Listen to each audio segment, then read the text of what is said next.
কিয়ামতের মাঠে যখন থাকবে সবাই ভীত, হাফেজদের মা বাবা তখন হবে সম্মানিত।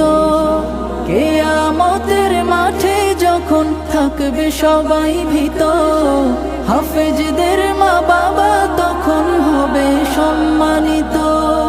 তাদের